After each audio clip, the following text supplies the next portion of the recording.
This WBTV high-definition program is sponsored by Time Warner Cable. WBTV News Prime Time starts right now. It is the French invasion tonight. Oui. The French are coming with hundreds of jobs for the Charlotte area. But first on Prime Time. A lot of folks don't know the history here. It's easy to be tone deaf.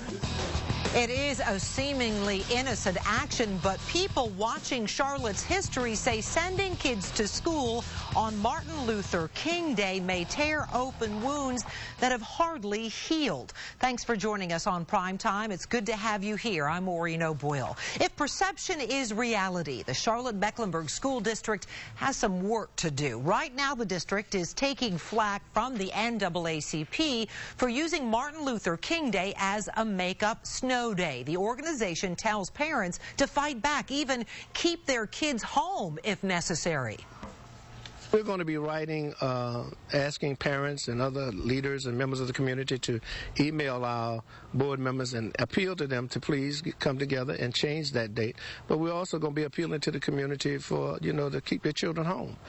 It is the latest in a lengthy list of allegations of racism that recently includes anger over how the district handled the closing of 10 schools. These two incidents might eventually fade from the headlines, but they won't likely fade from collective memory. A 2008 survey of the Charlotte area done by Harvard University found 60% of the people asked thought CMS was becoming more segregated. In the same survey, Charlotte ranked 39th out of 40 cities in interracial trust, with only 28% of minorities saying they wholeheartedly trusted white people. WBTV's Steve Crump has tonight's cover story. And Steve, the issue is CMS is already fighting an uphill battle with the minority community, and this could really be a big problem. Absolutely, and it's a very emotional issue, Maureen, simply because the question that many are asking tonight over this issue is how far we have come as a community. Some are feeling a certain level of injustice over a holiday designed to showcase equality.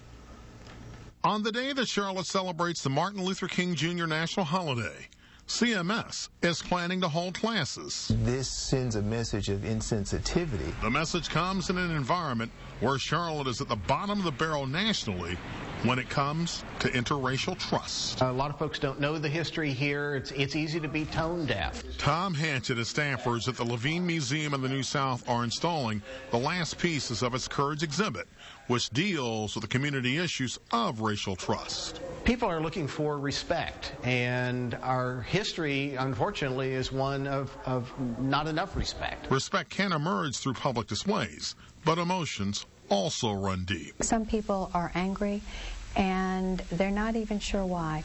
Diane English has spent years studying social capital and interracial trust issues in Charlotte and understands how and why questions over the King holiday are becoming lightning rod issues. For some people, it is a value piece. For some people, it's a real line in the sand. We are becoming far more isolated, far more polarized. Reverend Ricky Woods of First Baptist West says fences need to be mended. We got a lot of work to do in this community, and we have to find ways to get people to the table to take serious this issue of building trust in the community. Classes this coming Monday may be a temporary inconvenience, but those familiar with community issues worry that the sting will not go away easy or overnight. We just know that if you do enough insensitive things, you end up at a point where it becomes almost impossible to repair relations.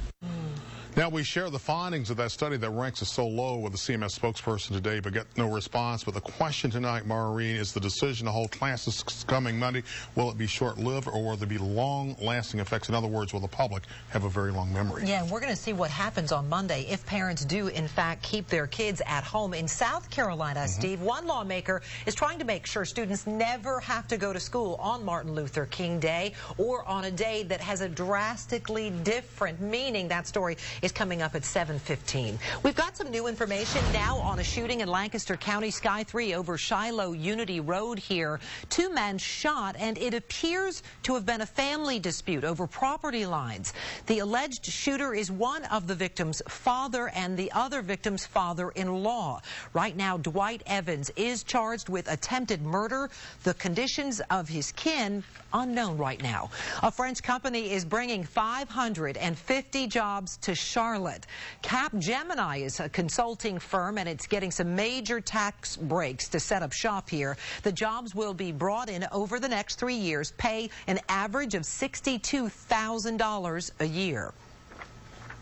Y'all, these are not second-rate jobs. These are good jobs. The average salary, I'm told, is about $62,000 a year. Some are much more, some are less, and that, my friends, is substantially less than the county wage average in Mecklenburg County, so this is a big deal. More or less. Capgemini is getting about $4 million in tax breaks from the state if they meet their hiring goal. Talk about outsourcing. What's happening here is really the opposite of NAFTA. Charlotte is actually bringing in jobs from overseas. Before Capgemini, there was Husqvarna and Electrolux, both Swedish companies that are sending some of their work here. And of course, there is Siemens, a German company, which took its Canadian headquarters and moved them right here to Charlotte. Nikki Haley is lining the pockets of her top staffers. Haley plans to pay her staff $125,000 a year. That's more than Governor Mark Sanford's chief of staff was getting paid.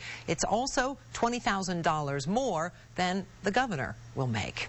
Another man set to make big bucks, former Carolina Panthers coach John Fox. Earlier tonight, Fox was hired by the Denver Broncos. Terms of the deal not released yet. Fox takes over a team that was only slightly better than the Panthers this season. The Broncos won 4 games compared to Carolina's 2 wins.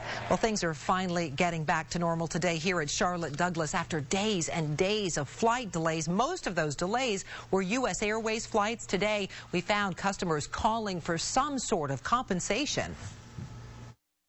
Well, somebody has to pay for it, I guess. Give something back to the passengers, even if it's, you know, some frequent flyer miles. If it's something that the airlines could have fixed, or maybe if the issue could have been avoided, I think they definitely should pay that back. Do you really think that's going to happen? The airport played a role in the delays by running out of de-icing fluid. U.S. Airways wasn't available for comment today. Not a problem for ice on the planes, but ice still a problem on our roads. Rowan Salisbury schools and Kannapolis schools, we know they will not be open on Friday. 5 days in a row shut down because of the winter weather we've had. Let's talk to Eric Thomas. It's getting cold out there in a hurry. Very, very cold. Yeah, it is, Maureen, and you know what? Those spots that are still problematic, they're not going to thaw out tonight, that's for sure. We are really going to see temperatures take a nosedive. Have a look. First of all, we'll take you up into the high country. Scott Clark's Toyota City weather net 14 degrees. Oh, man. You know what? We could be down around that range, too, before it's all over tonight. Now, let's take you to the map, and we'll show you how things are stacking up. That winter storm warning up there in the mountains, that thankfully has expired. They could still pick up just a sliver of snow overnight tonight, but overall, we can finally shut this whole thing down for everybody. So the bright weekend on the way, but those brutally cold mornings are coming. And this time, Maureen, we're actually going to forecast rain. How about that instead of snow coming up in your first alert?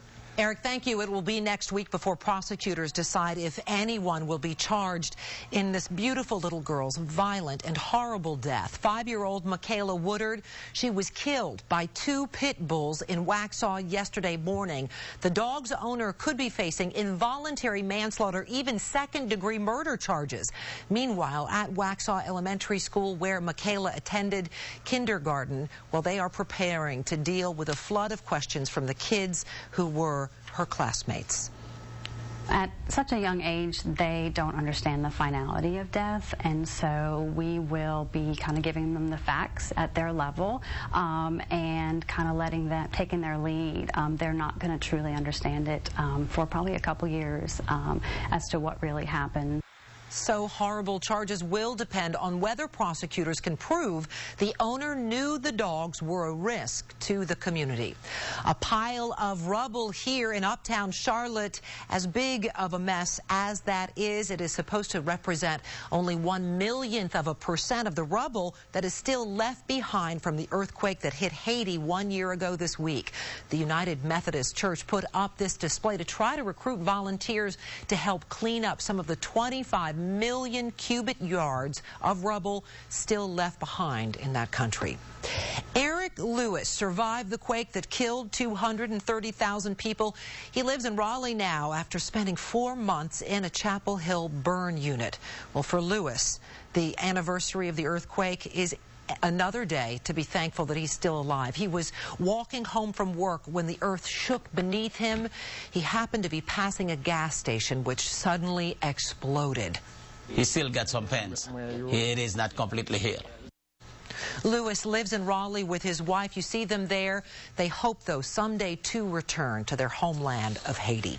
Still to come on Prime Time, a man tries to barge into a home. Well, quick-thinking cleaners fight him off. We're going to show you the weapon of choice. Plus, a North Carolina lawmaker infamous for his cereal stash has now said something else that has people furious.